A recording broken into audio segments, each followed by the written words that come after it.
Okay, good evening, everyone. Coming to the another important topic in IS 105 is a Workman Compensation Act 1923. Okay.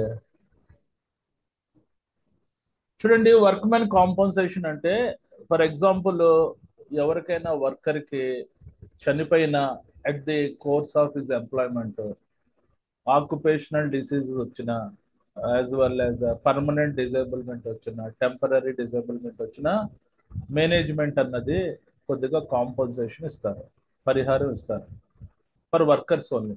Okay, అంటే worker చనిపోయినప్పుడు ఎంత compensation ఉంటుంది, occupational disease వచ్చినప్పుడు ఎంత compensation ఉంటుంది, permanent disablement వచ్చినప్పుడు ఎంత కాంపన్సేషన్ ఉంటుంది, టెంపరీ డిజేబుల్మెంట్ వచ్చినప్పుడు ఎంత కాంపన్సేషన్ ఉంటుంది, వాటికి సంబంధించిన రూల్స్ ఇవాళ టాపిక్ లో చదువుకుందాం. చాలా ఇంపార్టెంట్ టాపిక్ ఇది. This particular topic is under other legislation. అంటే టోటల్ గా IS 105 should be divided into 3 groups. First one occupation health safety legislation, second one environment legislation, third one other legislation. Other legislation లో ఈ workmen compensation act అనేది ఉంది. Okay, coming to the point, introduction. The primary aim of this act is to provide comprehensive coverage to the workers for work-related injuries and disabilities. అంటే ఈ workmen compensation act యొక్క ముఖ్యమైన లక్ష్యం అంటే it provide comprehensive coverage, means సమగ్ర బీమా పథకం అనేది వర్తిస్తుంది. ఎవరికి? వర్కర్స్కి వర్క్ ద్వారా ఇంజురీస్ జరిగిన, మన డిజేబుల్మెంట్స్ అంటే వైకల్యాలు జరిగిన కాంప్రహెన్సివ్ కవరేజ్ అన్నది ప్రొవైడ్ చేస్తుంది. Okay, this comprehensive cover should be provided by management provide చేస్తుంది. వీటితో పాటు మన ఎంప్లాయీ స్టేట్ ఇన్సూరెన్స్ ESI కూడా అప్లికబుల్ అవుతుంది, పబ్లిక్ లైబిలిటీ ఇన్సూరెన్స్ లో కూడా మనకి అప్లికబుల్ అవుతాయి. అవి గవర్నమెంట్ ఇచ్చేవి, ఇది ఓన్లీ మేనేజ్మెంట్ ఇచ్చేది. Coming to the act focus on providing workmen sustainable life after suffering an injury at the workplace during course of employment. అంటే ఈ పర్టికులర్ వర్క్మెన్ కాంపన్సేషన్ యాక్ట్ అన్నది దేని మీద దృష్టి పెడుతుందంటే, ఆ వ్యక్తి ఎవరైనా ఆక్యుపేషనల్ డిసీజ్ వచ్చినా లేకపోతే ఇంజూరీ అయ్యి చెయ్యకాలు పోగొట్టుకున్నా సస్టైనబుల్ లైఫ్ అంటే స్థిరమైన జీవితం పొందించడానికి ఈ వర్క్మెన్ కాంపన్సేషన్ అనేది అప్లికబుల్ అవుతుంది. ఇది ఎప్పుడు అప్లికబుల్ అవుతుంది? At the course of employment. అతను పనిచేస్తున్నప్పుడు మాత్రమే, పనిచేస్తున్నప్పుడు ఏదైనా ఇంజురీ జరిగినా, చనిపోయినా, as well as occupational disease వచ్చినా దానికి మాత్రమే అప్లికబుల్ అవుతుంది అనమాట. Coming to the next, the coverage available under the workmen compensation include. అంటే ఎలాంటి వాటిలో కవరేజ్ వర్తిస్తుంది, బీమా వర్తిస్తుంది అంటే వర్క్మెన్ కాంపన్సేషన్ యాక్ట్ 1923 అనుగుణంగా ఎవరైనా చనిపోయినా వాళ్ళకి కాంపన్సేషన్ వర్తిస్తుంది. పర్మనెంట్ టోటల్ డిజేబుల్మెంట్ అంటే పూర్తిగా టోటల్గా వైకల్యం రావడం, అంటే చెయ్యకాలో పోవడం, లేకపోతే అతనికి ఆక్యుపేషనల్ డిసీజ్ వచ్చి ఈ cannot able to work for life time, దాన్ని పర్మనెంట్ టోటల్ డిజేబుల్మెంట్ అంటారు. వాటికి వర్తిస్తుంది. పర్మనెంట్ పార్షల్ డిజేబుల్మెంట్ అంటే పార్షల్గా వైకల్యం జరిగిన ఒక ఫింగర్స్ లాంటివి, 4 ఫింగర్స్ కిందన బాటమ్ ఫింగర్స్ లాంటివి పోయినా వర్తిస్తుంది. టెంపరీ డిజేబుల్మెంట్ తాత్కాలికంగా వైకల్యం జరిగిన వర్తిస్తుంది. లీగల్ కాస్ట్ అంటే న్యాయపరమైన ఖర్చులకు కూడా ఇది వర్తిస్తుంది. అంటే లీగల్ కాస్ట్ ఎప్పుడు వర్తిస్తుంది అంటే ఆ మేనేజ్మెంట్ కాంపన్సేషన్ ఇవ్వనప్పుడు, తిరస్కరించినప్పుడు వీళ్ళు కోర్టుకు వెళ్తారు కదా, కోర్టుకు వెళ్ళేటప్పుడు ఆ కోర్టుకు సంబంధించిన ఖర్చులు కూడా మేనేజ్మెంట్ నుంచి వసూలు చేస్తుంది అనమాట. రైట్, కమింగ్ టు ది, చూడండి ఈ పర్టికులర్ టాపిక్ కి మొత్తం 12 పాయింట్స్ ఉన్నాయి. ఈ 12 పాయింట్స్ జాగ్రత్తగా రాయండి, అయిపోతుంది ఎగ్జామ్.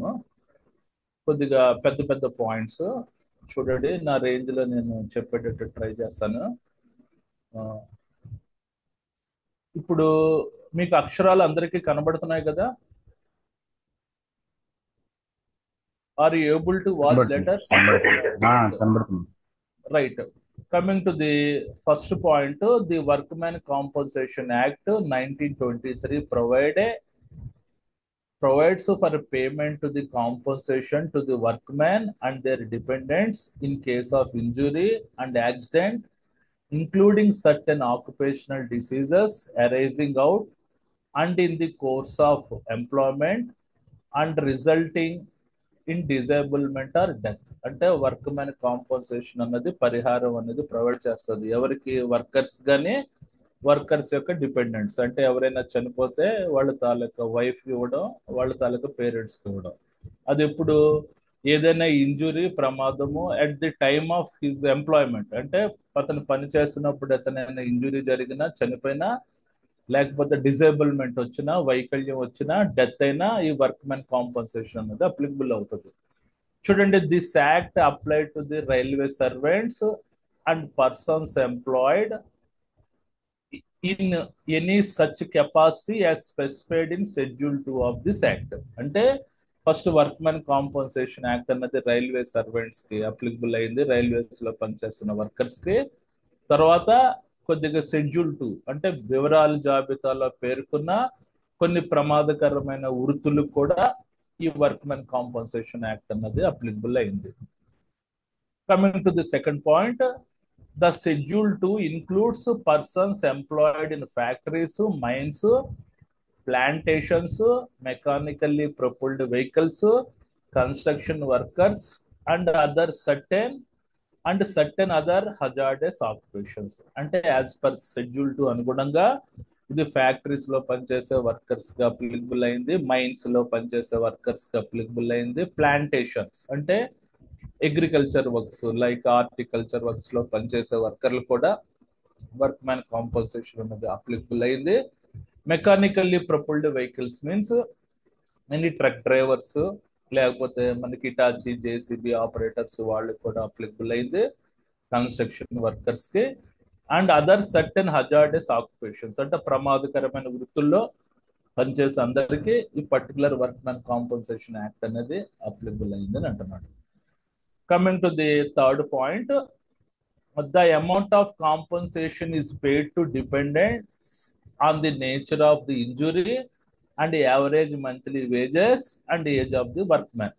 అంటే జనరల్ గా కాంపన్సేషన్ ఏ రకంగా ఆ పర్టికులర్ ఇంజురీ అయిన వ్యక్తికి లేకపోతే వాళ్ళ యొక్క డిపెండెంట్స్ కి పే చేయబడుతుందంటే వాళ్ళ యొక్క మంత్లీ వేజెస్ ప్లస్ ఏజ్ బట్టి అది మీ అమౌంట్ ఆఫ్ కాంపన్సేషన్ అన్నది అప్లికబుల్ అవుతుంది. ఓకే, చూడండి, అంటే ఫర్ ఎగ్జాంపుల్ తక్కువ ఒక 35 years లో పనిచేసే వ్యక్తికి ఏదైనా ప్రమాదం జరిగి చెయ్య కాలు పోయి అతని యావరేజ్ ఇన్కమ్ పోగొట్టుకున్నాడు అనుకోండి, వాళ్ళకి ఎక్కువ కాంపన్సేషన్ ఇస్తారు కంపేర్ టు 50 years లో పనిచేసే వ్యక్తికి ప్రమాదం జరిగితే కంటే 30 years లో పనిచేసే వ్యక్తికి ఎక్కువ కాంపన్సేషన్ ఉంటుంది. Sir Ramesh Kumar, please switch off your photo. Right, చూడండి, the amount of compensation is paid to dependents on the nature of injury and the average monthly wages and age of the workman. అంటే compensation అనేది ఏ రకంగా pay చేయబడుతుందంటే injury యొక్క nature, తీవ్రత plus ఆ monthly wage and particular age of the workmen బట్టి compensation ఉంటుంది.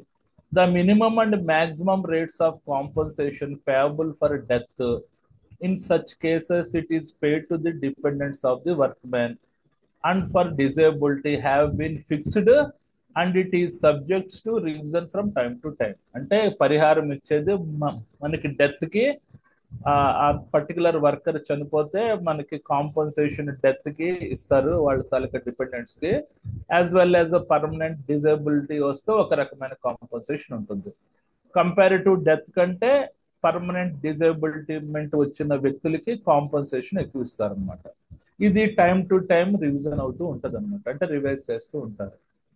Coming to the fourth point, a social security division has been set up under the ministry of labour and employment which deals with the framing of social security policy for the workers and implementation of various social security scheme. అంటే ఒక social security division అంటే సామాజిక భద్రతా విభాగం అన్నది అది ministry of labour and affairs లో ఈ పర్టికులర్ సోషల్ సెక్యూరిటీ డివిజన్ అన్నది ఏర్పాటు చేశారు.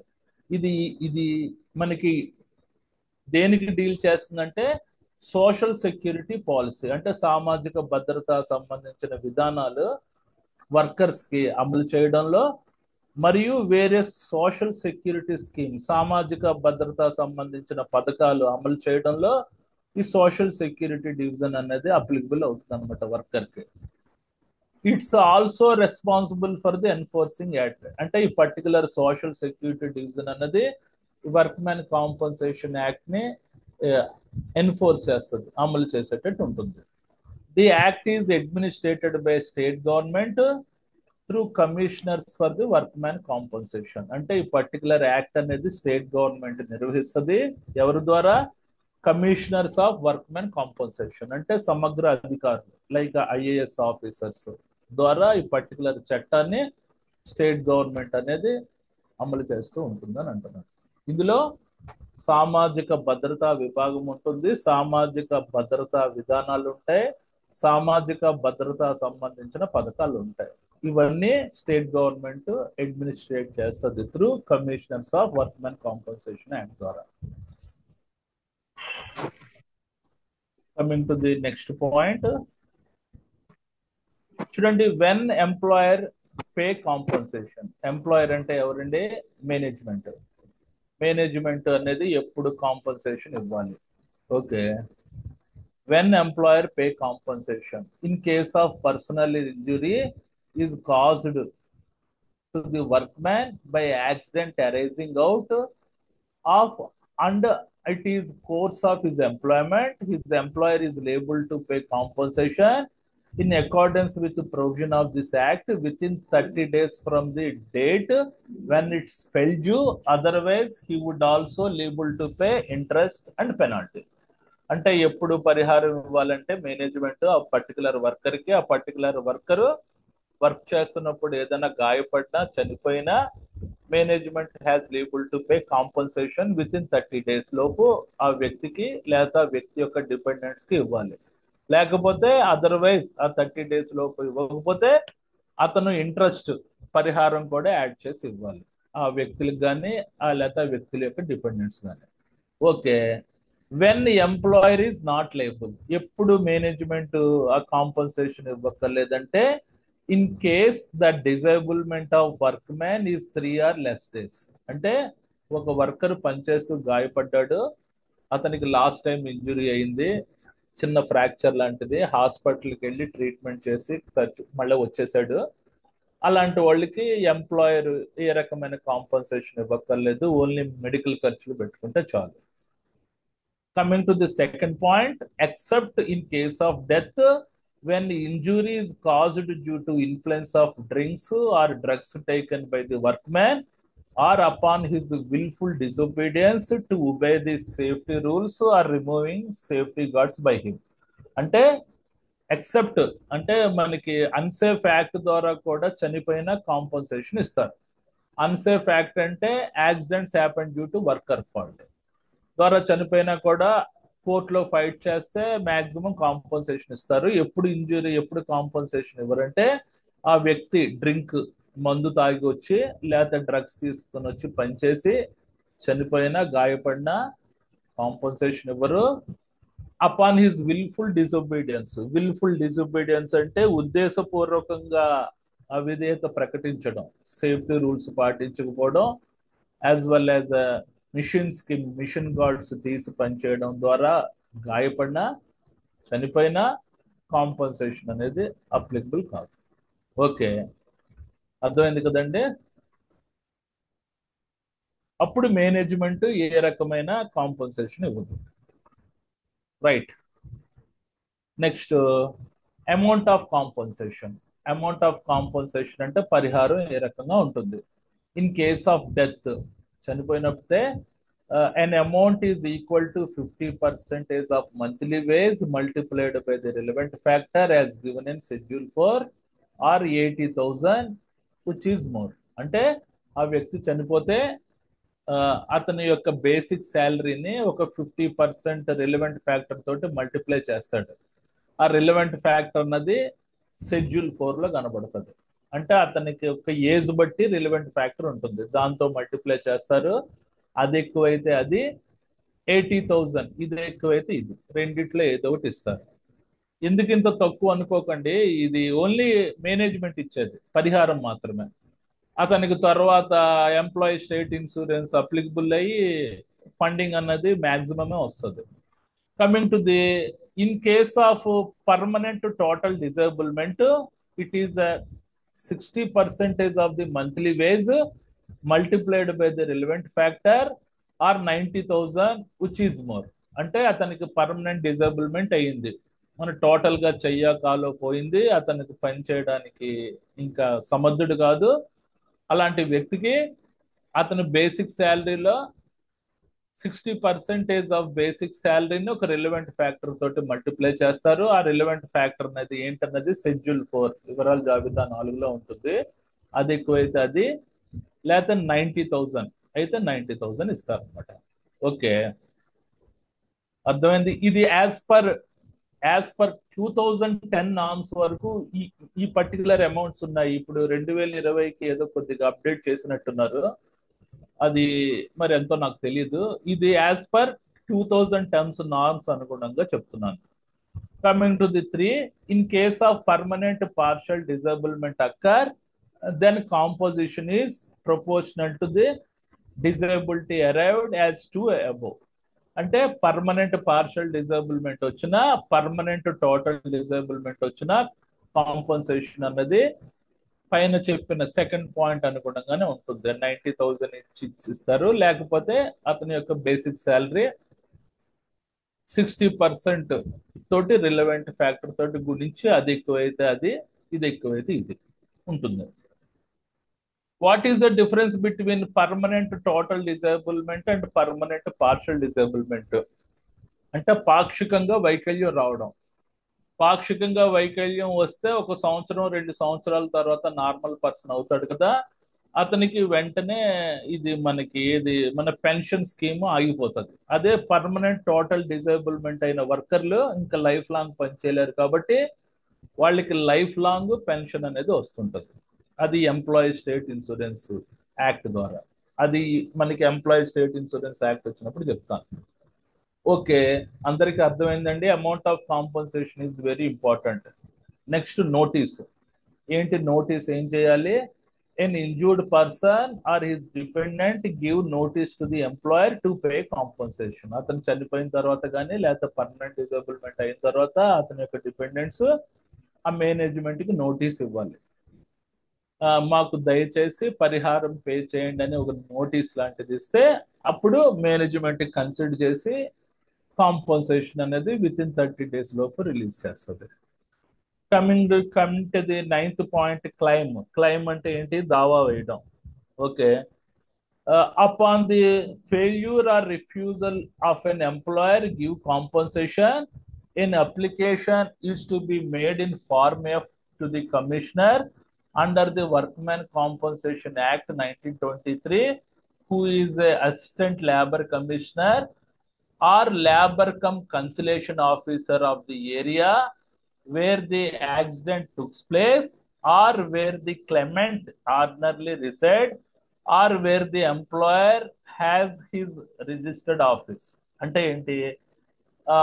ఫర్ ఎగ్జాంపుల్, మేనేజ్మెంట్ ఆ కాంపన్సేషన్ ఇవ్వడానికి నిరాకరించింది. మీ ఓడు డ్రింక్ చేసి వచ్చాడు, చనిపోయాడు, మేము అలాంటి కాంపన్సేషన్ ఇవ్వం, మీరు ఏం చేసుకుంటే చేసుకోండి అని మేనేజ్మెంట్ అందంటే, అప్పుడు ఆ పర్టికులర్ వర్కర్స్ తరపున డిపెండెంట్స్ ఆ కమిషనర్ ఆఫీస్కి వెళ్ళి ఫార్మ్ ఎఫ్ లో ఉండే అంశాలన్నీ నింపి ఆ పర్టికులర్ అసిస్టెంట్ లేబర్ కమిషనర్ కైనా are labour come consolation officer. Labour come consolation officer అంటే రాజీ కుదిర్చే వ్యక్తికైనా అర్జీ పెట్టుకుంటారు, ఇలాగ మాకు కాంపన్సేషన్ ఇవ్వట్లేదు, దయచేసి మీరు ఏదైనా ఇప్పించండి అని.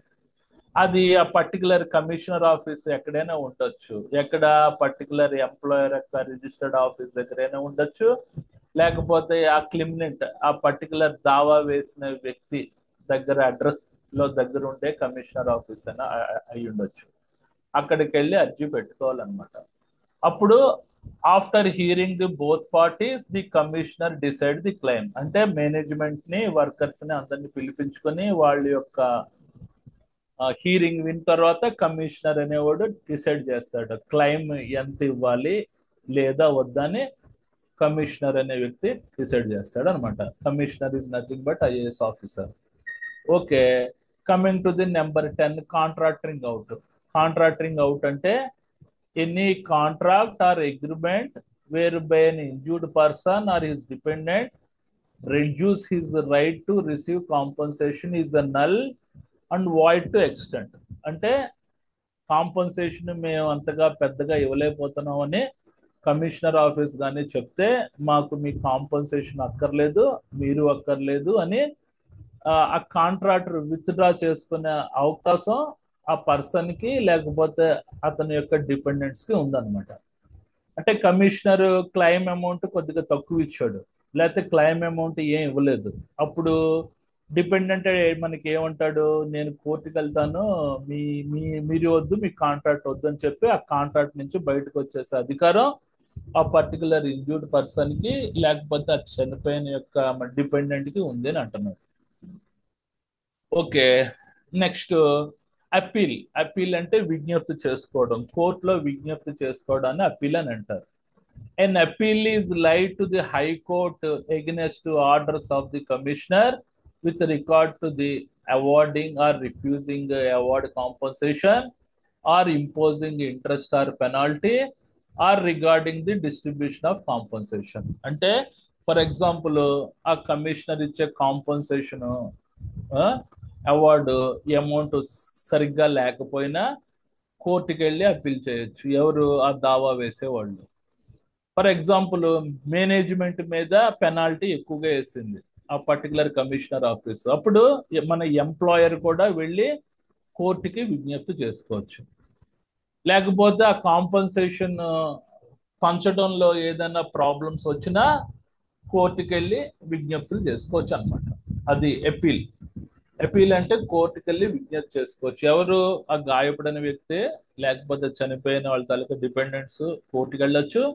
As well as a management అంటే ఎంప్లాయర్ కూడా వెళ్ళొచ్చు. ఎప్పుడు వాళ్ళకి ఎక్కువ మోతాదులో ఇంట్రెస్ట్ పెనాల్టీ వేసినప్పుడు మేనేజ్మెంట్ కూడా హైకోర్టుకి వెళ్ళొచ్చు అని అంటున్నాడు.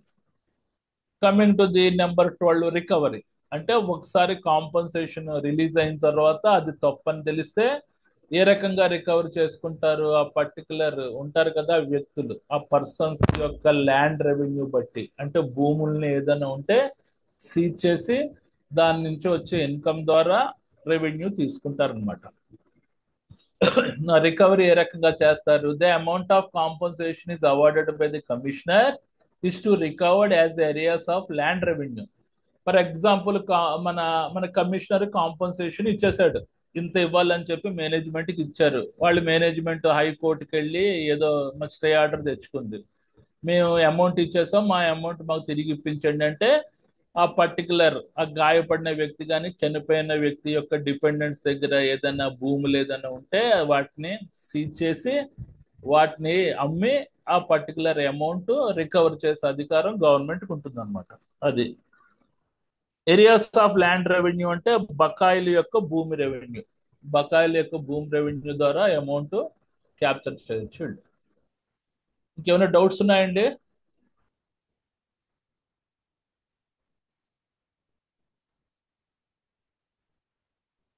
Can I repeat again or can I go for another topic?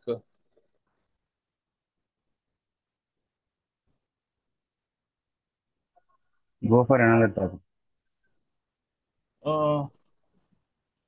చూడండి, ఈ రెండు 5th 6th points very important. When employer is pay compensation, when employer is not liable. ఎప్పుడు మేనేజ్మెంట్ కాంపన్సేషన్ ఇవ్వక్కర్లేదంటే చనిపోయినప్పుడు ఇవ్వాలి కంపల్సరీగా. అంటే అన్సేఫ్ యాక్ట్ ద్వారా చనిపోయినా, అన్సేఫ్ కండిషన్ ద్వారా చనిపోయినా మన డెత్ అయితే ఇచ్చేయాలి. ఏదైనా ఇంజురీ అయితే, డిజేబుల్మెంట్ అయితే ఆడు డ్రింక్స్ తీసుకొని మత్తు మందులు సేవించి సేఫ్టీ రూల్స్ పాటించకుండా ఆ మిషన్ గార్డ్స్ తీసేసి పనిచేయడం వల్ల పనిచేసి ఏదైనా గాయపడ్డా చనిపోయినా employer is not label to pay any compensation to the workmen. ఒకసారి కాంపన్సేషన్ ఇస్తేనే మనకి ఈఎస్ఐ అప్లికబుల్ అవుతుంది. కాంపన్సేషన్ ఇవ్వకపోతే ఇంక ఈఎస్ఐ కూడా అప్లికబుల్ కాదు. So compensation is very important. Coming to the amount of compensation ఏ రకంగా ఇవ్వాలి అంటే అది మనకి చనిపోతే 80,000, పర్మనెంట్ డిజేబుల్మెంట్ అయితే 90,000, టెంపరీ పర్మనెంట్ పార్షల్ డిజేబుల్మెంట్ అయినా 90,000 ఇస్తారు. ఆర్ అతని బేసిక్ శాలరీని సర్టెన్ రిలవెంట్ ఫ్యాక్టర్ తోటి గుణించి ఆ అమౌంట్ ఎక్కువైతే అది, లేకపోతే 80,000 ఎక్కువైతే అది ఇస్తారు అన్నమాట. ఓకే, సింపుల్ పాయింట్స్ చదువుకోండి, రాసేయండి. ఇంకో టాపిక్ లోకి వెళ్ళిపోతున్నాను. మనకి ఆల్మోస్ట్ 105 అయిపోతుంది, దగ్గరకు వచ్చేస్తున్నాం.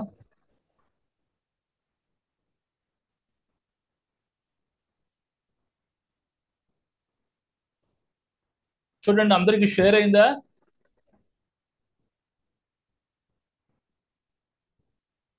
అందరికి షేర్ అయిందా? అయ్యింది సార్.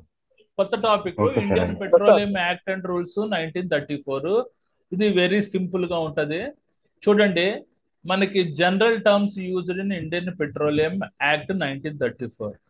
ఇక్కడ మొత్తం ఎన్ని పాయింట్స్ ఉన్నాయి? మనకి 12 పాయింట్స్ ఉన్నాయి, ఈజీ పాయింట్స్. ఇది ఓల్డ్ పేపర్స్ లో ఇచ్చేవాడు, ప్రెసెంట్ ఈ పర్టికులర్ క్వశ్చన్ అయితే అడగట్లేదు. This Indian petroleum act and rules 1934 అన్నది మనకి ఆక్యుపేషన్ హెల్త్ సేఫ్టీ లెజిస్లేషన్ లో ఉంది. మనకి 10 minutes టైం ఉంది, గబగబా చదువుతాను. Petroleum means any liquid hydrocarbon or mixture of the hydrocarbon or any flammable mixture, liquid, viscous, solid containing liquid hydrocarbons. అంటే petroleum products లో ఏముంటాయి? పెట్రోలియం ప్రొడక్ట్స్ లో హైడ్రోకార్బన్స్ ఉంటాయి. అది లిక్విడ్ రూపంలోనే ఉంటుంది, విస్కస్ అంటే జిగురు రూపంలోనే ఉంటుంది, సాలిడ్ రూపంలోనే ఉంటుంది. దాంట్లో హైడ్రోకార్బన్ అనేది మ్యాండేటరీగా ఉంటుంది. తర్వాత definition of flash point, definition of fire point. చూడండి, the flash point of any flammable liquid is the minimum temperature at which it forms ignitable vapour. ఫ్లాష్ పాయింట్ అంటే ఏంటి? ఎనీ ఫ్లామబుల్ లిక్విడ్ ని లైక్ పెట్రోల్ కానీ diesel కానీ other ignition source ద్వారా heat చేసినప్పుడు అది వేపర్ కింద కన్వర్ట్ అయి ఫైర్ ని క్యాచ్ చేయడాన్ని ఫ్లాష్ పాయింట్ అని అంటారు. అదే గ్యాస్ కింద కన్వర్ట్ అయి ఫైర్ ని క్యాచ్ చేయడాన్ని ఫైర్ పాయింట్ అని అంటారు. What is the difference between vapour and gas అంటే, మన వేపర్ లో మాయిశ్చర్ కాంటెంట్ ఉంటుంది, గ్యాస్ లో మాయిశ్చర్ కాంటెంట్ ఉంటుంది. ఓకే, అది ఫ్లాష్ పాయింట్ అంటే the flash point of any flammable liquid is the minimum temperature at which it forms of ignitable vapour. Coming to the definition of the fire point, the fire point is the temperature at which vapor continues to burn when ignited after the source of heat has been removed. ఇది clear గా రాయండి, రెండు definitions. Coming to the fourth point, the fire point of the flammable liquid slightly higher than its flash point. అంటే fire point temperature flash point temperature కంటే ఎక్కువగా ఉంటుంది. Okay, 1-2 degrees ఎక్కువగా ఉంటుంది. ఫ్లాష్ పాయింట్ లో అంటే ఏంటి? వేపర్ కింద ఫార్మ్ అయి ఫైర్ ని క్యాచ్ చేయడం. ఫైర్ పాయింట్ అంటే గ్యాస్ కింద ఫార్మ్ అయి ఫైర్ ని క్యాచ్ చేయడం. That is the difference between gas and vapour, and that is the main differentiation between flash point and fire point. Okay, coming to the, ఇది important, 5th, 6th, 7th మన book లో తప్పించాడు. మన book లో 230 degrees అని ఇచ్చాడు. 230 కాదు, 23 degrees centigrade. Petroleum class A means petroleum having a flash point below 23 degrees. అంటే flash point 23 degrees లోపల ఉండే ప్రొడక్ట్స్ ని పెట్రోలియం క్లాస్ ఏ ప్రొడక్ట్స్ అని అంటారు. Petroleum class B products means petroleum having a flash point about 23 degrees centigrade but below 65 degrees centigrade. అంటే దాని యొక్క flash point in between 23 to 65 degrees మధ్యన ఉండేదాన్ని పెట్రోలియం క్లాస్ బి ప్రొడక్ట్స్ అని అంటారు. Petroleum class C means petroleum having a flash point above 65 degrees centigrade but below 93 degrees centigrade. అంటే class C petroleum products అంటే దాని యొక్క ఫ్లాష్ పాయింట్ 65 నుంచి 93 degrees మధ్యన ఉండే దాన్ని క్లాస్ సి పెట్రోలియం ప్రొడక్ట్స్ అని అంటారు. ఈ 3 పాయింట్లు రాస్తే ఫుల్ మార్క్స్ పడిపోతాయి. Next point, to transport the petroleum means to move the petroleum from one place to another place in India and including moving from one place to another place in India across the territory which is also not part of the India. అంటే petrol ని రవాణా చేయడం అంటే ఇండియాలో ఒక ప్రదేశం నుంచి వేరే ప్రదేశం పెట్రోల్ ట్యాంకర్ ద్వారా రవాణా చేయడాన్ని అనొచ్చు. ఇండియా నుంచి నేపాల్కైనా ఇండియా నుంచి బంగ్లాదేశ్ కైనా పెట్రోలియం ప్రొడక్ట్స్ ని రవాణా చేయడాన్ని మన ట్రాన్స్పోర్ట్ అని అంటారు. Coming to the ninth, to import the petroleum means to bring down to India by land, sea or air otherwise other than the course of the transport. అంటే petrol ని దిగుమతి చేసుకోవడం అంటే ల్యాండ్ అంటే షిప్ ద్వారా అయినా దిగుమతి చేసుకోవచ్చు. సారీ, మన ల్యాండ్ అంటే పైప్ లైన్ ద్వారా అయినా దిగుమతి చేసుకోవచ్చు, సీ ద్వారా అయినా దిగుమతి చేసుకోవచ్చు, యాజ్ వెల్ యాజ్ ఎయిర్ ద్వారా అయినా మనం దిగుమతి చేసుకోవచ్చు. మనం ఎక్కువగా సీ ద్వారా ఇంపోర్ట్ చేసుకుంటున్నాం గల్ఫ్ కంట్రీస్ నుంచి. మనకి ఎక్కువగా ఏది మనకి సప్లై చేస్తుంది పెట్రోలియం ప్రొడక్ట్స్? ఇరాక్, లేకపోతే నెంబర్ 2 ప్లేస్ లో రష్యా ఉంది. Coming to the next, to store the petroleum means to keep it any one place but does not include any detention happening during the ordinary course of transport. అంటే petrol ని ఎక్కడ petrol bunk లో storage చేసుకోవచ్చు, but it includes any detention అంటే ఆటంకం కలిగించకూడదు. ఆ petrol tanker వచ్చి loading unloading చేస్తున్నప్పుడు ఏ రకమైన ఆటంకం కలిగించకూడదు. దీన్ని టు స్టోర్ ద పెట్రోలియం అని అంటారు. Next, motor conveyance means any vehicle, vessel or aircraft for the conveyance of the human beings, animals or goods by land, water, air in which petroleum is used to generate the motive power. అంటే petroleum products ని మన motive power generate చేయడానికి కూడా ఉపయోగిస్తారు. దీన్ని rural place లో human beings ద్వారా కానీ యానిమల్స్ ద్వారా కానీ మనం రవాణా చేయొచ్చు అని అంటున్నాడు. Okay, coming to the examples of the class A petroleum products. తమ్ముడు, క్లాస్ ఏ పెట్రోలియం ప్రొడక్ట్స్ అంటే ఏంటి? దాని యొక్క ఫ్లాష్ పాయింట్ 23 డిగ్రీ సెంటిగ్రేడ్ లోపు ఉండేదాన్ని క్లాస్ ఏ టైప్ పెట్రోలియం ప్రొడక్ట్స్ అని అంటారు. వీటికి ఎగ్జాంపుల్స్ ఏంటి? హెక్సీను, టోలీను, ఎసిటోను, ఇథనాల్, మిథనాల్, ఎంఈకే. తమ్ముడు, ఎంఈకే అంటే ఏంటి? ఎంఈకే అంటే మినరల్, ఉండండి చెప్తాను. ఏదో ఉంది మనకి ఎంఈకే అంటే అబ్రివేషన్ చూసుకోండి, నాఫ్తా బెంజిన్, మిథనాల్. ఓకే, ఇవన్నీ క్లాస్ ఏ పెట్రోలియం ప్రొడక్ట్స్. ఈ వీటి యొక్క ఫ్లాష్ పాయింట్ 23 డిగ్రీస్ సెంటిగ్రేడ్ లోపు ఉంటుంది. Coming to the class B petroleum products అంటే డీజిల్, హెచ్ఎస్డి అంటే high speed diesel oil, MTO అంటే mineral turpentine oil, kerosene, SKO, ఆర్మోస్. వీటి యొక్క ఫ్లాష్ పాయింట్ ఎంత ఉంటుంది? Above 23 degree centigrade, below 65 degree centigrade. Next, coming to the examples of the class C petroleum products. వీటి యొక్క మనకి ఏంటి టెంపరేచర్ ఎంత ఉంటుంది? Flash point above 65 degrees, below 93 degree centigrade ని class C type petroleum products అని అంటారు. వీటిని యాస్ఫాల్ట్, యాస్ఫాల్ట్ అంటే తారు, క్రూడ్ ఆయిల్ చమురు, బిట్మెన్, టార్ శాండ్, ఇవన్నీ class C type petroleum products. Okay, మీకు ఇంకొకసారి చెప్తాను చూడండి. ఫ్లాష్ పాయింట్, ఫైర్ పాయింట్ అంటే ఇది మన IS 107 లో మాటిమాటికి వస్తుంటాయి flash points. Flash point, fire points అన్నది మన ఫ్లామబుల్ లిక్విడ్స్ కి వస్తాయి. అంటే ఎన్ని ఫ్లామబుల్ లిక్విడ్స్ కి సర్టెన్ ఫ్లాష్ పాయింట్ ఉంటుంది, ఫైర్ పాయింట్ ఉంటుంది. ఇది ఒక టెస్టింగ్ ఆపరేటర్స్ ద్వారా కనుక్కుంటారు అనమాట. ఆ పర్టికులర్ ఫ్లామబుల్ లిక్విడ్ యొక్క ఫ్లాష్ పాయింట్ అంతా, ఫైర్ పాయింట్ అంతా. ఏ రకంగా కనుక్కుంటారంటే ఎనీ ఫ్లామబుల్ లిక్విడ్ ని ఒక ఇగ్నిషన్ సోర్స్ ద్వారా హీట్ చేసినప్పుడు అది వేపర్ కింద కన్వర్ట్ అయ్యి ఫైర్ ని క్యాచ్ చేయడాన్ని ఫ్లాష్ పాయింట్ అని అంటారు.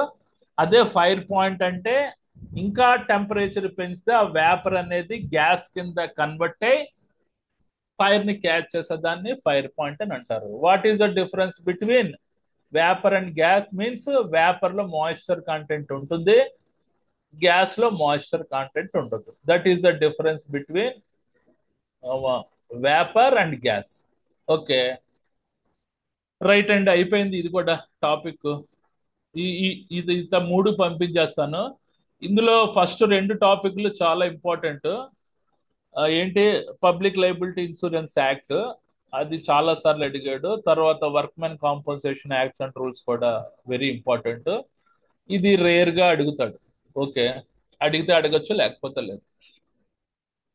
ఒకవేళ 3 మార్కులకు అడిగారంటే ఈ పాయింట్స్ రాయండి. Petroleum class A means having a flash point below 23 degrees centigrade.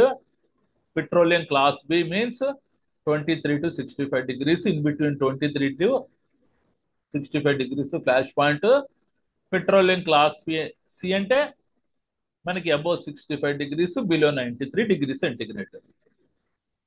మనకి examples of class A petroleum products అంటే అంటే బిలో 23 degrees సెంటిగ్రేడ్ ఉండేవి హెక్సీన్, టోలిన్, ఎస్టీన్, ethanol, methanol, MEK, naphtha, benzene. ఇవి 23 degrees సెంటిగ్రేడ్ లోపు ఉంటాయి. ఫ్లాష్ పాయింట్ ఎంత తక్కువ ఉంటే అంత ప్రమాదకరమైన లిక్విడ్స్, అంత ఫ్లామబుల్. క్లాస్ బి అంటే in between 23 to 65, diesel, kerosene, ఆర్మోస్.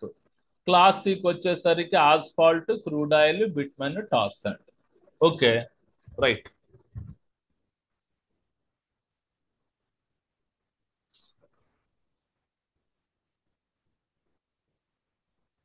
Okay, అయిపోయింది టాపిక్.